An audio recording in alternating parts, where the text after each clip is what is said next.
at Interlay, and happy to be here and pick Greg's brain.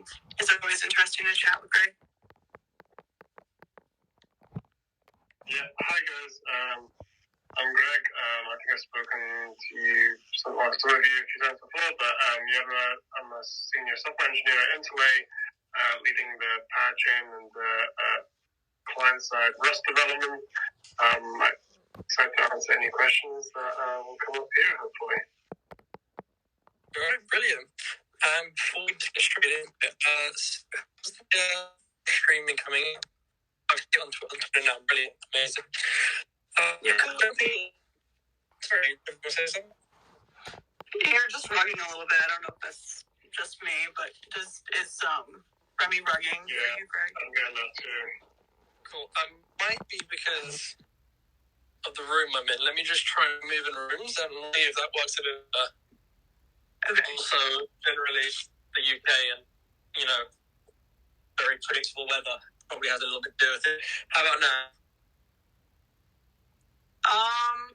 Say who your favorite Spice Girl is. Is this like an ongoing question? Yeah, I need to know. I'll be completely honest. I really have no idea. Maybe Mel B. Which one's that? With Gary Spice, Posh Spice? I really only know that one. I'll be honest. I'm not as well cultured as I thought I was. Who is Mel B? Sporty Spice? I have no idea. Who's the Spice Girls by their names? Now my mind. But your sound is great. See, it fixed it. Gary Spice. Yeah. Okay. Gary Spice is my name. Greg, who's your favorite Spice Girl? Oh, that's a good question. That's a hard one, actually. Maybe Sporty. Okay, good. Solid choice. I feel like that matches your energy. Okay, so now we've confirmed all our sound. Great, Remy, you're no longer rugged. You were purified by the spirit of Spice Girls. And, yep. Keep going. This is the new signs, isn't it? It's not Taurus or Pisces anymore. It's which Spice Girl you are. Yeah, I flopped so horribly at guessing people's astrology signs that I'm switching to Spice Girls. So. Yeah, no, we're not going to let you forget that one. All right, yeah, cool. I think we'll jump straight in with this then. So, Greg, you are the first person to join the Intellect team after the founders, of course, Alexi and Dom. You've literally been here since the beginning. So, one question we have is, what was it like building this from the beginning? What stands out to you about Intellect? Jumping in with an introduction. Yeah, it's been a hell of a journey for sure. I think one of the best things about when we first started was kind of the unknown territory we were in, right? With the first decentralized Bitcoin bridge, and there was so many different challenges to tackle. And indeed, I think those challenges really haven't dissipated either. We still have so many interesting problems to build on. So many interesting bugs and technical challenges come up that kind of keeps us busy. I think that's been the forefront of the interesting work for me. And to I guess summarize sort of on why Intellay stands out for me is sort of the decentralized bridge and centralized way of bridging Bitcoin and the challenges that brings. And I think as a team we've got over a lot of hurdles together, and I'm sure we'll surpass the rest in the coming years. Yeah, great. Makes sense, definitely.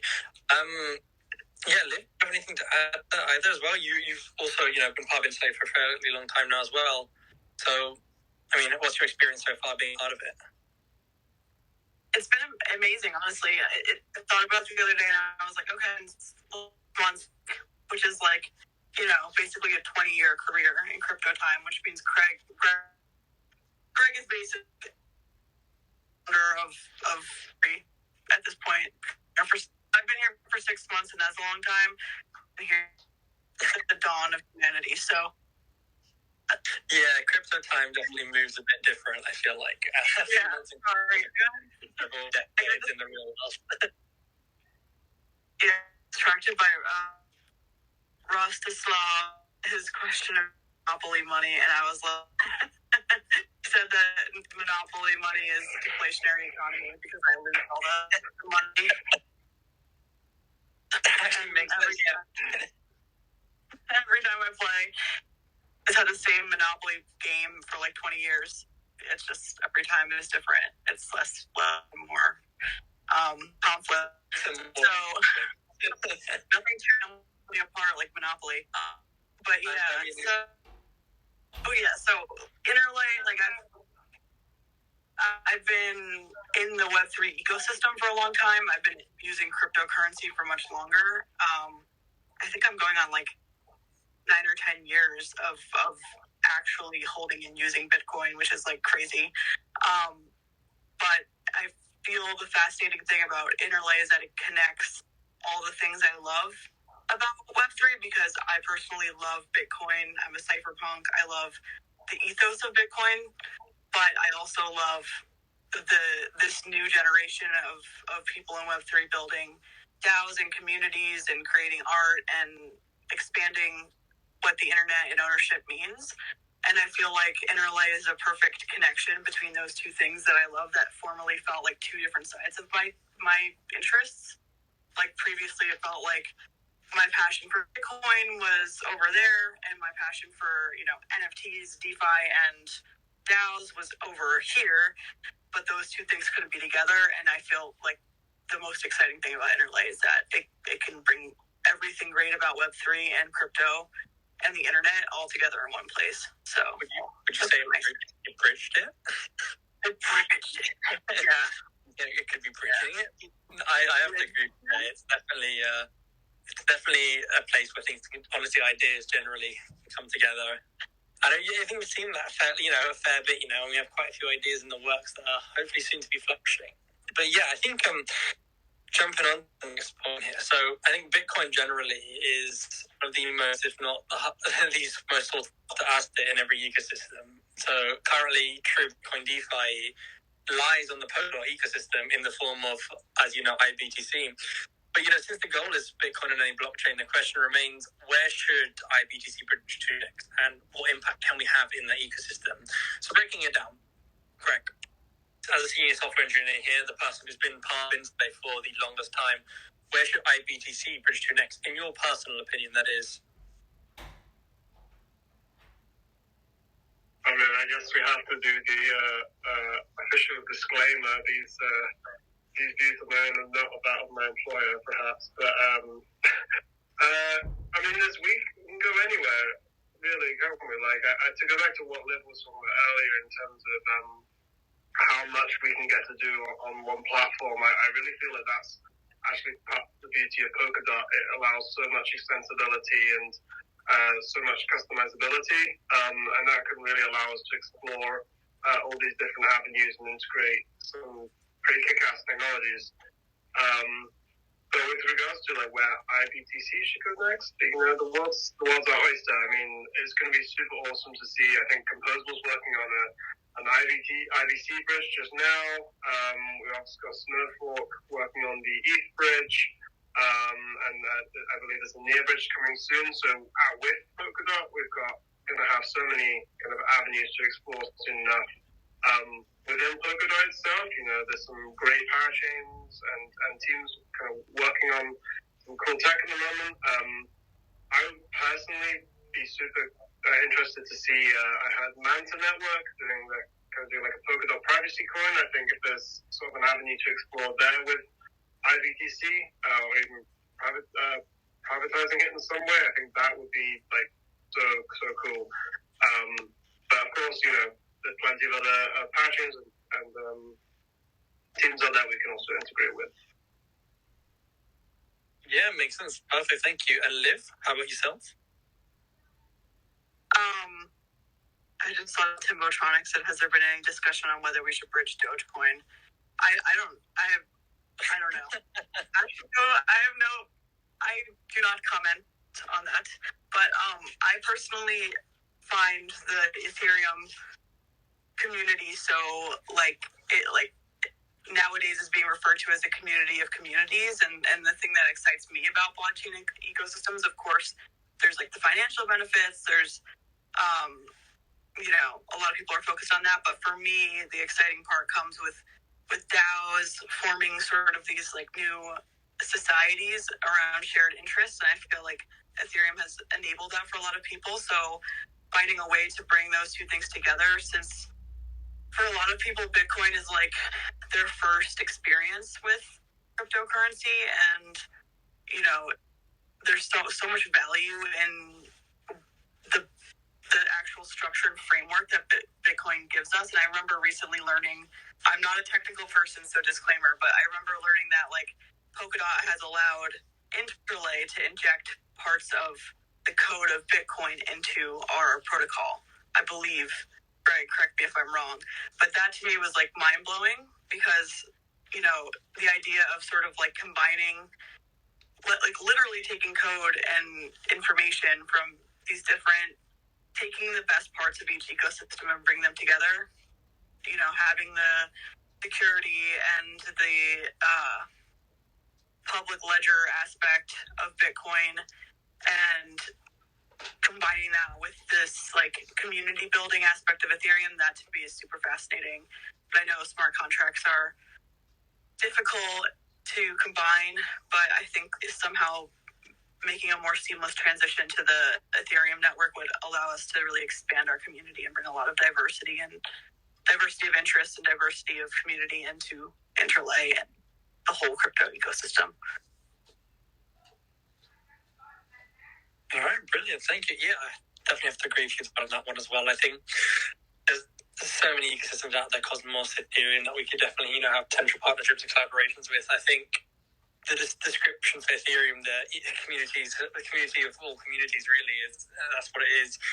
It's constantly building, and, especially with the developer team, the highest number of developers, or is the highest number of developers in the ecosystem. So definitely be interesting to explore as well. So I think in terms of key points, so one of the key points of Polkadot is XCM or XCMP, alternatively known as HRMP channels. If anyone's listening and has no idea what that is, as a quick rundown, XCM channels are connections between blockchains that provide security while essentially reaping the benefits of the connector blockchain, the relay chain. So that's sort of the quick layman term for it. So another question for Greg here. How does Cosmos and ETH compete with this? Or better yet, what would be their alternative? So with the first point here, how does Cosmos and ETH compete with XCM?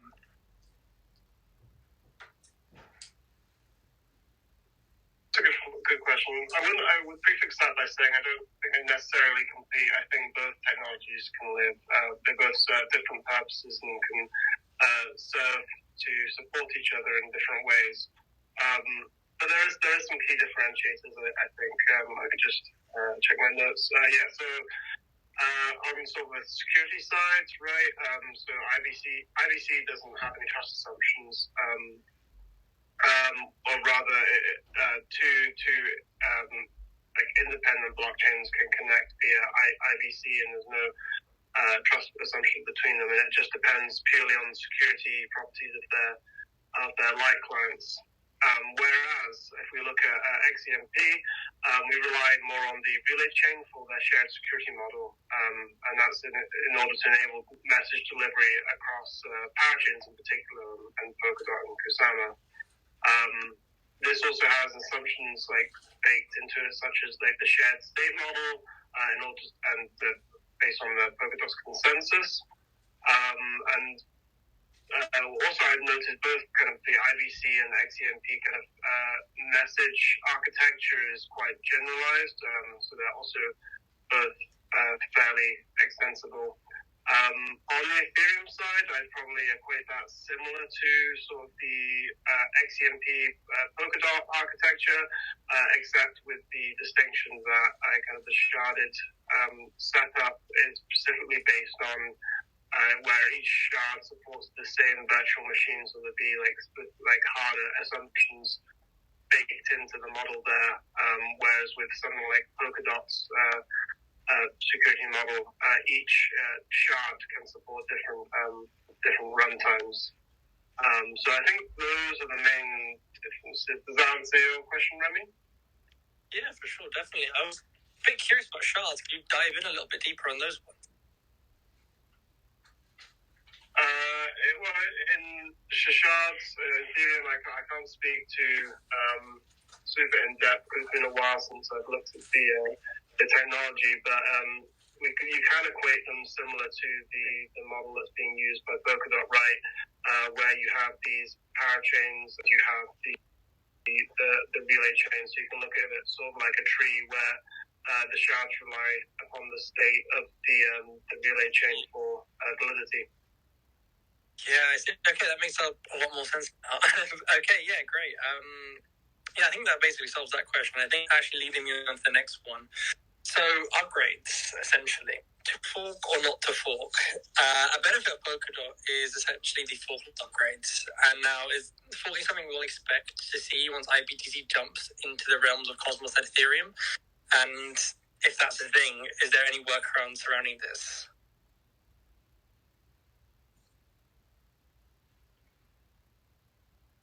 So what do you think? Like the forkless runtime upgrades? I don't think we're going to be necessarily affected if we were to bridge to Cosmos and ETH via the respective bridges. Ultimately, like there are some trust assumptions baked that where we track where the tokens are on the other chains, so that's probably not an issue. But I'm trying to get the argument here. Probably, yeah. I think ultimately probably we have nothing to worry about in terms of if we're still able to do our focus upgrades because the consensus systems are completely separate. We're just relying on bridges to track the movement of assets, and again relying on trust assumptions that the view of the state of the other end of the chain is consistent with our internal state. And as long as that holds true, then there shouldn't be any problems. I see, I get you. That makes a lot more sense now. Yeah, okay, thanks for clearing that up. Jumping on to the next topic here. So we have something here, discussion on maximalism, actually. So we've seen here with Bitcoin, the concept of maximalism is changing. However, could interoperability maximalism be the answer? So Liv, we're actually going to throw this one to you straight away here. Take the pressure off Greg. Okay. Yeah, so, yeah, I feel like even thinking about the question is hard because it's like maximalism, Bitcoin maximalism only exists because other blockchains grew out of Bitcoin. Does that make sense? Like, if Bitcoin didn't exist, nothing else would. Like, Polkadot wouldn't exist. The godfather of all crypto. Yeah, exactly. So it's like, it's hard to say, but the idea of maximalism is like, just like a cultural idea I don't agree with because it's limiting. Like, it's like saying, I don't know. I tried soy milk and I liked it so much that I'm never ever going to give oat milk a chance. I think that's a really random, like, you never know. Like, oat milk could be great, or some days you might want soy milk, some days you might want almond milk, So, like, I feel like it's limiting, but I think interoperability maximalism is the answer because there's benefits to each ecosystem, and we've chatted about this before as well. What does the Solana ecosystem have to offer? What does the Cosmos ecosystem have to offer? People have opinions and feelings about each one, but all of those ecosystems have active users and developers using them for different reasons. So what would the future of crypto and DeFi and the internet and finance, just the future in general, look like if we could take all of the best parts of all of the ecosystems and bring them together in a way that was used and, intuitive and innovative and allowed people to build new things that took the best of all of them. So I think that interoperability maximalism. We should make it a thing. We should all put it in our Twitter bios. I think that it will definitely, interoperability. It's a long word, but I feel like the more I say it, the more easy it gets. But I think that's how we're going to get more people to adopt crypto in general, and B, like how we're going to create the best solutions for the current problems in our world to have a better future, generally speaking. Yeah. I think that will also give way to people moving on to more decentralized products as well, right? When we have sort of this maximalism towards like decentralized bridges versus centralized bridges, we should be able to see a lot more community pickup of the cool attack, the cypherpunk tech, which I think would be super awesome to see. Speaking of cyberpunk tech, you guys should watch the new Cyberpunk Edge. It's pretty cool. Just dropping that one in there. But I think I'm with you on both of you, Aaron. Like, one, I think maximalism is very limiting. And I think we saw that, I think, at Bitcoin where, there was a big group of conference, a few people promoting the idea of maximalism, but, it was most of the audience were against it. And I think the idea that, it's interoperable, interoperable maximalism, it's an interesting term to use. Not one I've heard, but it's definitely a thing that we should make. And let's, all right, Liv, we'll start this. It's a thing now. It's a hashtag. Yeah. What did you say? Cyberpunk, you rugged for like a millisecond as you were saying it. Is it a new show or something? I used to be a massive fan of the Cyberpunk game. The one that came out recently, but was full of bugs. But they released like Cyberpunk 2040 or whatever. 2077. Yes. That one is super cool. Cypherpunk is different, though. I gotta tell you. Oh yeah, that was a play on words. Gotcha. Okay. Cool. All right. I didn't school on that one. But if anyone else has any more questions, feel free to put them in the call chat below. I think, Greg, if you want to address Timbo's question there regarding the liquidity for Moonwell, then we could jump in on that one as well. He asked, have we looked at he'd like to move his BTC into something like Moonwell? Are we any closer to getting high BTC, any money markets? Liquidity still an issue. Greg, do you want to jump in? Also, if Timbo wants to jump on, I'd love to understand more about which treasury proposals he's talking about. I assume Polkadot treasury.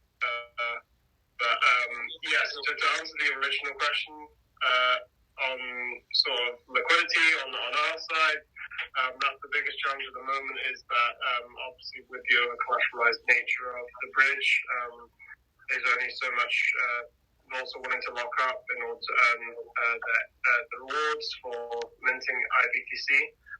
But we have some cool stuff. In fact, we had a work retreat recently where we sort of heads the grindstone, figuring out ways to solve this liquidity issue. And I think we've come up with some good, plenty of good techniques, and some of which we'll be implementing over the coming months to help improve the outlook on that. So yes, I wouldn't do it too much because I don't know to what extent I'm allowed to reveal stuff. I don't want Alexi shouting at me, but yes, thank you. Are you allowed to reveal what the work retreat was? Fun. It was a lot of fun. Electronic. I totally did not. I thought you were from another place in the world. I did not expect that to be your voice. I don't know why. Nice to meet you. Fair enough. Yeah. Nice to meet you too. You were met. So on the topic of liquidity issues. Well, we have a lot of capacity. So I've just got the dashboard in front of me. We've got basically like 5 BTCs worth, and I guess the thing is that there's a lot of headroom to bridge stuff over, but there's very little use cases, so there's no need to bridge stuff over.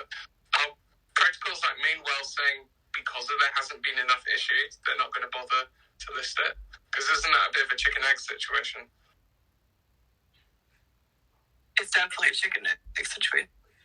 I'll let Greg speak on this. yes, chicken egg situation. We have a similar problem with a few other markets as well, where we don't have the liquidity to supply into these money markets.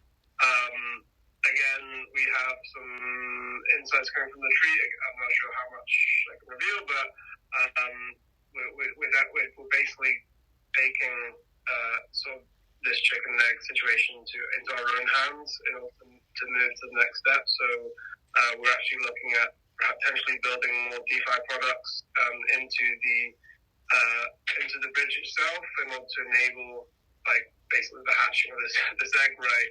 And then going back to sort of the larger projects such as Minwell and showing them liquidity side of things and helping push that through.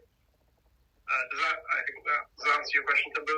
Yeah, I think so. I mean, I've recently seen that Moonwell themselves have actually, the whole area of treasury funding is a lot more complex than at least I was expecting, from the fact that Moonwell managed to get a grant from Moonbeam to get an application so that they could then do their own grants program. So you can actually apply for a grant in Moonwell using allocation that they got from Moonbeam. So, my mind is a bit exploded, but at the very least, I mean, there's always the opportunity that Interlake themselves could invest into a money market and list their products. I guess forcefully. We have a discussion post on their governance forum that we posted a little bit back. I'll post that in the chat. But yeah, I'm interested to hear how you feel about that structure of using those Timbotronic, using those funds from Moonbeam to fund grants. What are your thoughts about that? I've only really been diving into it since this morning, so I don't even really have thoughts. I only have feelings, I guess, and I have a feeling of confusion. But yeah, I'll let you know if it ever formalizes into a thought. Yeah. Also, on what Greg was saying, if there's chicken and egg situation in terms of integrations, DeFi, and building products to add usability to Interlake, I would say that we were making an omelet with a side of chicken sauce. Very nice.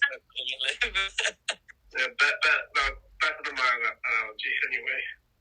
Yeah. All right, I think that actually leads me on to the next question here. So, since Bitcoin is the OG blockchain and cryptocurrency, could IBTC, the world's first truly decentralized interoperable and interoperable solution for Bitcoin and DeFi? Could it be the OG DeFi hub? That's one of the questions as well. Liv, Greg, do you have any thoughts on that one? Liv, go ahead. Oh, no. I think I think because there are other hubs, so to speak, that attempt to be interoperable, but they're not without a lot of risk of using centralized bridges. For example, if I want to use a DeFi protocol on the Ethereum network and I want to do a liquidity pool with, wrapped Bitcoin and then wrapped Ethereum and then USDC or, some kind of stable coin, there's multiple layers of risks involved in adding liquidity. So what would it mean to have a DeFi hub built on the original blockchain that is, arguably, again, I'm not a developer, but from my understanding, the most sort of bulletproof blockchain in terms of lasting sort of reliability. What would that mean? I think that's a pretty exciting concept and a pretty exciting thing to build, but only time will tell. But I